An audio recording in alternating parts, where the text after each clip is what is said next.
ഇപ്പോൾ present perfect continuous ടെൻസിനെ കുറിച്ചാണ് പറയാൻ പോകുന്നത്. പ്രസന്റ് പെർഫെക്റ്റ് ടെൻസ് ഉണ്ട്, പ്രസന്റ് പെർഫെക്റ്റ് കണ്ടിന്യൂസ് ടെൻസ് ഉണ്ട്. അപ്പോൾ പ്രസന്റ് പെർഫെക്റ്റ് ടെൻസ് എന്താന്ന് പഠിച്ചല്ലോ, പ്രസന്റ് പെർഫെക്റ്റ് കണ്ടിന്യൂസ് ടെൻസ് എന്താണെന്നാണ് പറയാൻ പോകുന്നത്. അപ്പോൾ സ്വാഭാവികമായിട്ടും പ്രസന്റ് പെർഫെക്റ്റ് ടെൻസും പ്രസന്റ് പെർഫെക്റ്റ് കണ്ടിന്യൂസ് ടെൻസും തമ്മിൽ ചെറിയ ബന്ധം ഉണ്ടാവണം. അതുണ്ട്. അതായത് ഇവിടെ പ്രസന്റ് പെർഫെക്റ്റ് കണ്ടിന്യൂസ് ടെൻസിൽ നമ്മൾ പറയുന്നത് മുമ്പേ തുടങ്ങി ഇപ്പോഴും ചെയ്തുകൊണ്ടിരിക്കുന്ന ഒരു പ്രവൃത്തിയെ കുറിച്ച് പറയാൻ വേണ്ടിയിട്ടാണ്. അതേ കാര്യം തന്നെ നമ്മൾ പ്രസന്റ് പെർഫെക്റ്റ് ടെൻസിലും പറയുന്നുണ്ട്. മുമ്പേ തുടങ്ങി ഇപ്പോഴും ചെയ്തുകൊണ്ടിരിക്കുന്ന കാര്യങ്ങളെ കുറിച്ച് പറയാൻ വേണ്ടി പ്രസന്റ് പെർഫെക്റ്റ് ടെൻസ് ഉപയോഗിക്കാറുണ്ട്. പക്ഷെ ഇവിടെ പ്രസന്റ് പെർഫെക്റ്റ് കണ്ടിന്യൂസ് ടെൻസിൽ ഉപയോഗിക്കുന്ന കാര്യങ്ങളുടെ പ്രത്യേകത എന്ന് പറഞ്ഞാൽ മുമ്പേ തുടങ്ങി ഇപ്പോഴും തുടർന്നു കൊണ്ടിരിക്കുന്നു. അതിന്റെ ആ ടൈം ഡ്യൂറേഷനെ ഫോക്കസ് ചെയ്തുകൊണ്ട് സംസാരിക്കുക എന്നുള്ളതാണ്. ഇത്ര നേരമായിട്ട് ഞാൻ നിങ്ങളെ കാത്തിരിക്കുന്നു, 1 മണിക്കൂർ നേരമായിട്ട് ഞാൻ നിങ്ങളെ കാത്തിരിക്കുന്നു, 10 മണിക്കൂറായിട്ട് ഈ കുട്ടി ഉറങ്ങിക്കൊണ്ടേയിരിക്കുന്നു. അപ്പം ആ പ്രവർത്തിക്കേക്കാൾ ഉപരിയായിട്ട് ഇത്ര സമയം എന്നുള്ളത് ഫോക്കസ് ചെയ്തുകൊണ്ട് സംസാരിക്കാൻ വേണ്ടിയിട്ട്. ഞാൻ ഇവിടെ ഇത്ര വർഷമായിട്ട് വർക്ക് ചെയ്തുകൊണ്ടിരിക്കുന്നു, അപ്പൊ ആ വർഷം എന്ന ടൈമിനെ ഫോക്കസ് ചെയ്യാൻ വേണ്ടി പറയും. അങ്ങനെ ഒരു നിശ്ചിത ടൈമിനെ ഫോക്കസ് ചെയ്തുകൊണ്ട് സംസാരിക്കാൻ വേണ്ടിയിട്ടാണ് പ്രസന്റ് പെർഫെക്റ്റ് കണ്ടിന്യൂസ് ടെൻസ് ഉപയോഗിക്കുക. അപ്പൊ ഒരു ഉദാഹരണം നോക്കിയാൽ, the child has been sleeping 4 hours. കുട്ടി 4 മണിക്കൂറായിട്ട് ഉറങ്ങിക്കൊണ്ടേയിരിക്കുന്നു എന്ന് പറയാൻ പറ്റും. We have been waiting for you 1 hour. ഞങ്ങൾ നിങ്ങൾക്ക് വേണ്ടിയിട്ട് 1 മണിക്കൂറായിട്ട് കാത്തിരുന്നു കൊണ്ടിരിക്കുകയാണ് എന്ന് പറയാൻ വേണ്ടി പറ്റും.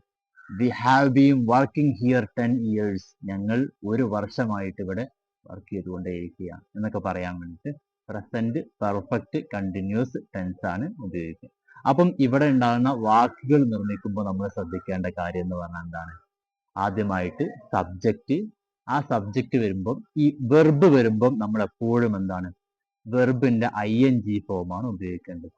റീഡ് ആണെങ്കിൽ റീഡിങ്, ഹെൽപ്പ് ആണെങ്കിൽ ഹെൽപ്പിങ്, സ്ലീപ്പ് ആണെങ്കിൽ സ്ലീപ്പിങ്, വാക്കാണെങ്കിൽ വാക്കിങ് ആയാലും. അപ്പൊ എങ്ങനെ വന്നാലും വെർബിന്റെ ING ഫോമാണ് ഉപയോഗിക്കേണ്ടത്. ഒന്നാമത്തെ കാര്യം. രണ്ടാമത്തെ കാര്യം എന്ന് പറയുന്നത് സബ്ജക്റ്റ് ആയിട്ട് I, you, they, we എന്നിവ വരികയാണെങ്കിൽ ഹാവ് ഉപയോഗിക്കണം. ഇനിയോ പിന്നെ he, she, it ആണെങ്കിൽ ഹാസ് എന്നും ഉപയോഗിക്കണം. അത്രേ ഉള്ളൂ. അപ്പം പിന്നെ അതോടൊപ്പം തന്നെ അതിന്റെ കൂടെ ഒരു ബീൻ എന്നും കൂടി ചേർത്ത് കൊടുക്കണം. അപ്പം എല്ലാത്തിനും കോമൺ ആയിട്ടുള്ളത് വെർബിന്റെ കൂടെ ING ഉണ്ടാവും, ബീൻ എന്ന വാക്കുണ്ടാവും. അപ്പം I have been working എന്ന് പറയാൻ പറ്റും. I have been working, we have been working, they have been working എന്ന് പറയാൻ പറ്റും. ഇനിയോ പിന്നെ he, she, it ആണെങ്കിൽ he has been working, she has been working എന്ന് പറയേണ്ടി വരും. അപ്പോൾ പ്രധാനമായിട്ടും മനസ്സിലാക്കേണ്ട കാര്യം വെർബിന്റെ കൂടെ ING ഉണ്ടാവും. പിന്നെയോ I ആണെങ്കിൽ എല്ലാ വാക്കിന്റെയും ഉള്ളിൽ എന്തുണ്ടാവും? ബീൻ എന്ന വാക്കുണ്ടാവും. ഓക്കെ, INGയും ബീനും എല്ലാത്തിലുണ്ടാവും.